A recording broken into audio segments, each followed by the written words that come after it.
welcome back to my YouTube channel. If you don't know me, my name is Kendall and I love reading the Bible, and I just want to encourage other people to love reading the Bible as well, because the Bible is not boring. The Bible is very fun. If you're into that kind of stuff, then subscribe to my YouTube channel. I asked on my Instagram what video you guys wanted me to post next, and 99% of people said that they wanted me to post a video explaining some different tips and tricks that I have for consistent Bible reading. And so that is what we're going to be talking about today. I really hope and pray that you enjoy this video and that it just encourages you to open up the Word, and that you actually use these tips and tricks that have helped me to get consistent in the Word, because reading the Bible every now and then is not really going to make a difference. I mean, God can do marvelous things through the very little effort that we can give Him, but I mean, you can't really develop a relationship with somebody by seeing them once every 2 months or 3 months, and it's the same thing with reading the Bible. That is God's Word, and it's important that we develop a consistent relationship with reading the Bible,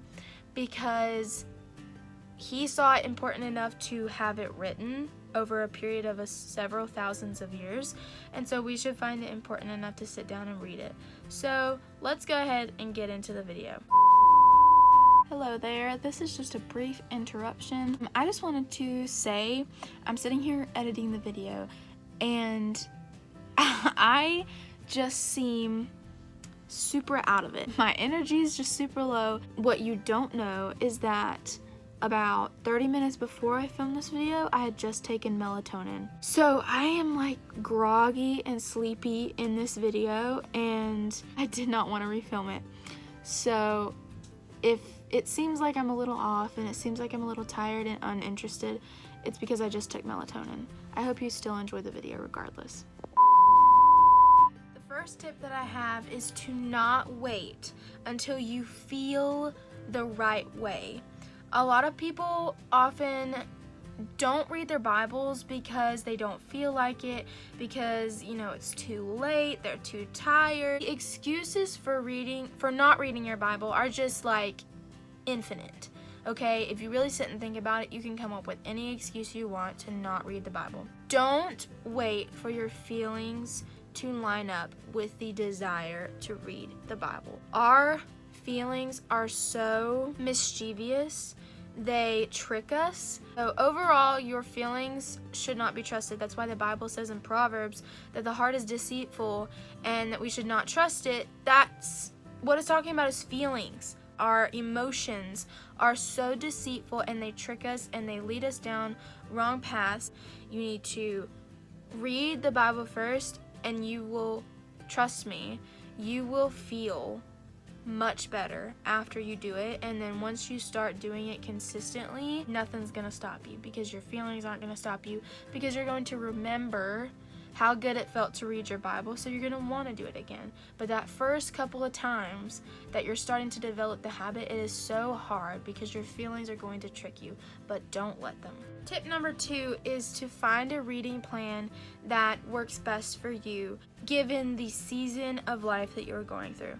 So for example, for me right now, I'm currently working through the Bible Recap reading plan. It is a chronological reading plan. It starts in Genesis and it goes all the way to Revelation. It doesn't go straight through the Bible in order. It goes in the order that things were written and in which things took place. So it actually makes things make a lot more sense. A lot of people think reading plans are like this.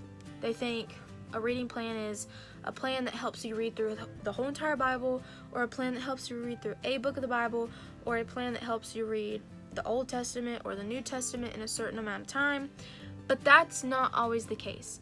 If you go onto Pinterest, there are endless amounts of lists of reading plans that you can do for, like, with a season of singleness. There's, you know, you're just going through a really rough patch financially.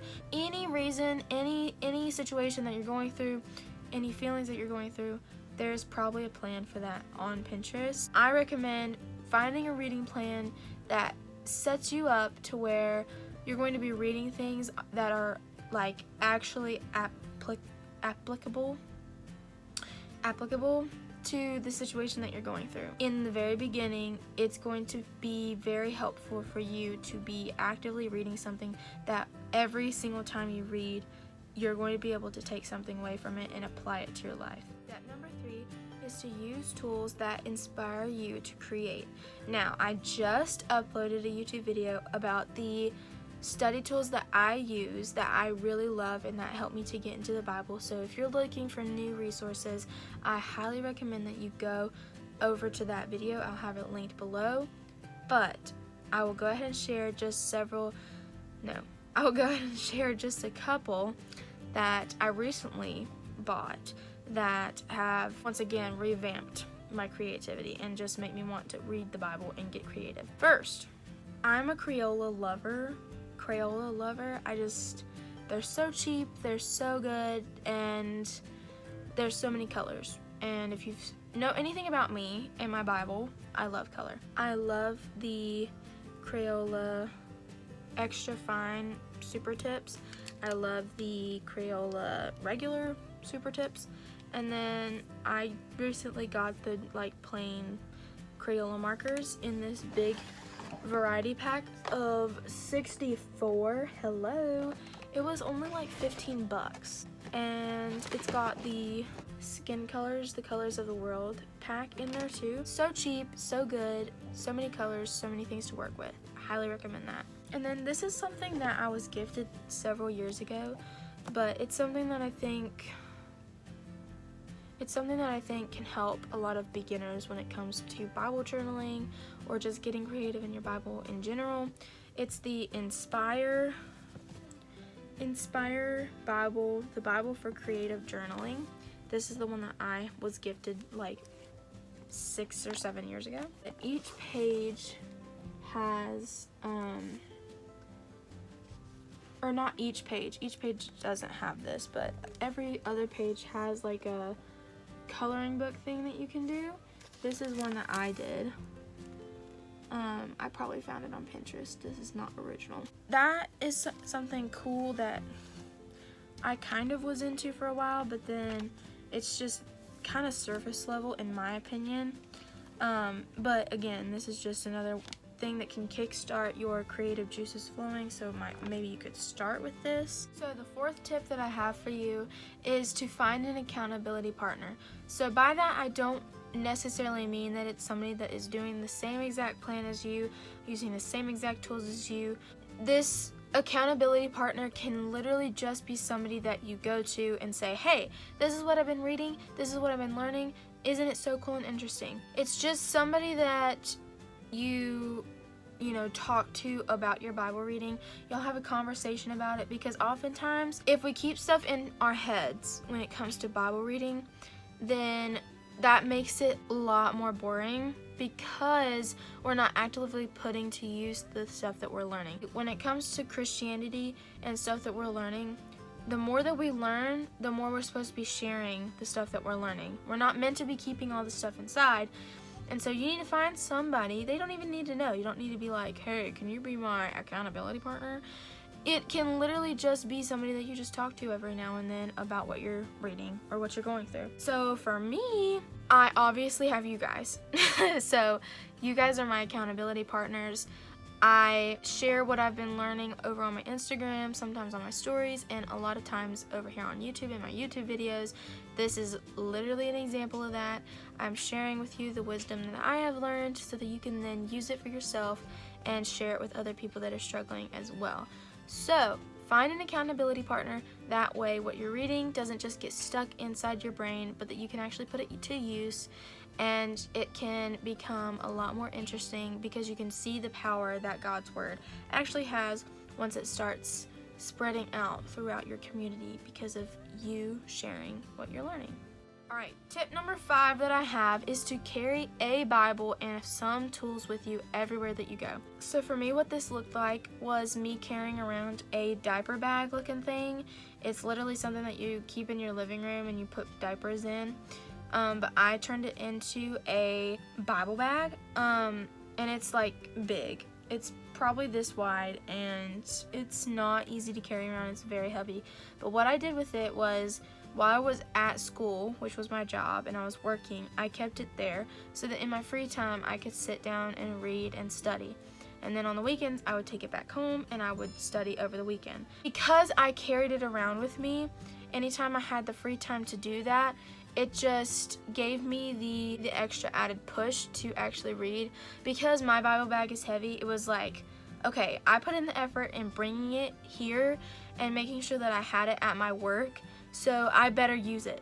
So that's kind of the way that I have taken this rule, but I have also seen other people who just carry around like little Bibles, and what they do is they just, anytime they have a free moment in their day, they sit down, read a couple verses, and that's pretty much it. Your Bible reading time does not have to look like this extensive, in-depth study thing that takes 3 or 4 hours. Your study time can literally just look like reading a couple verses and praying about it.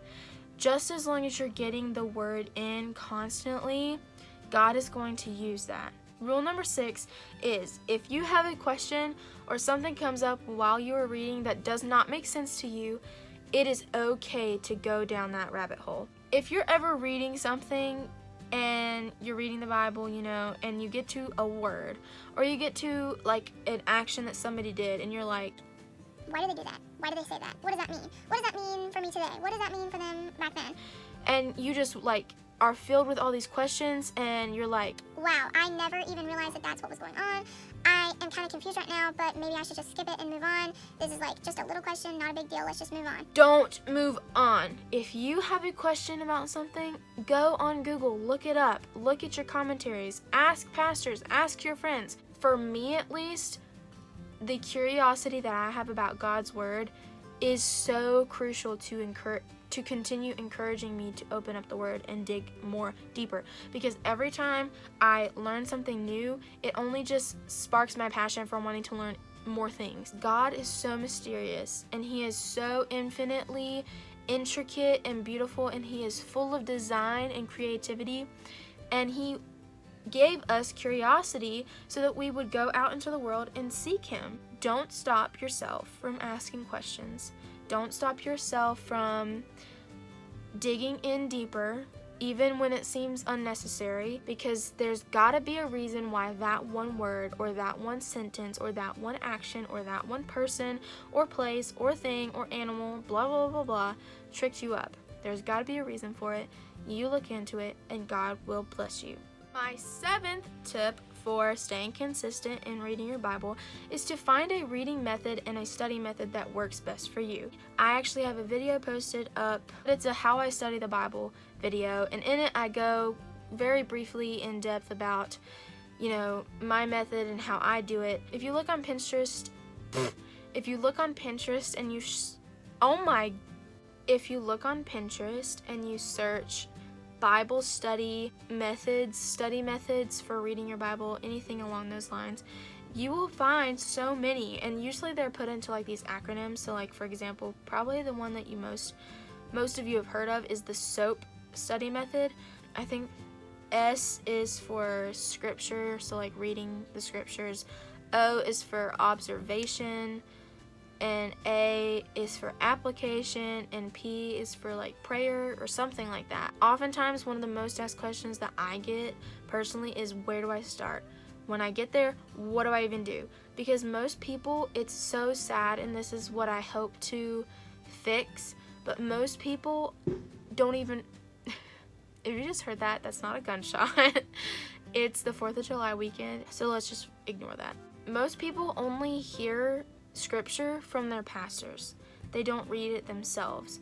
And that is so heartbreaking, because God saw it fit enough to write us this whole book, and we're just going to neglect it and let somebody else tell us what it says. For me, that's not okay. For other people, that is something they're okay with. So find the study method that works best for you.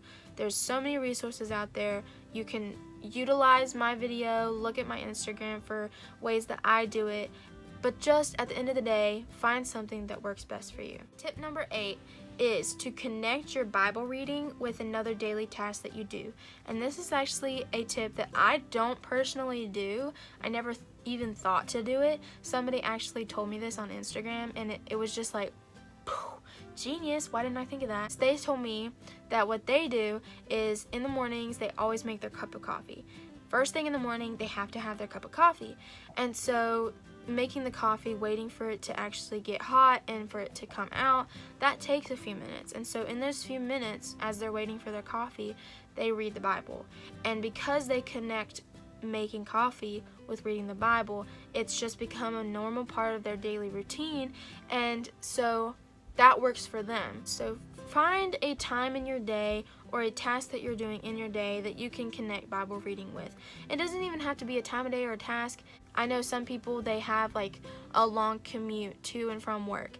So maybe you can turn on the Bible app. I know that the Bible app has a feature where you can listen to somebody reading the Bible.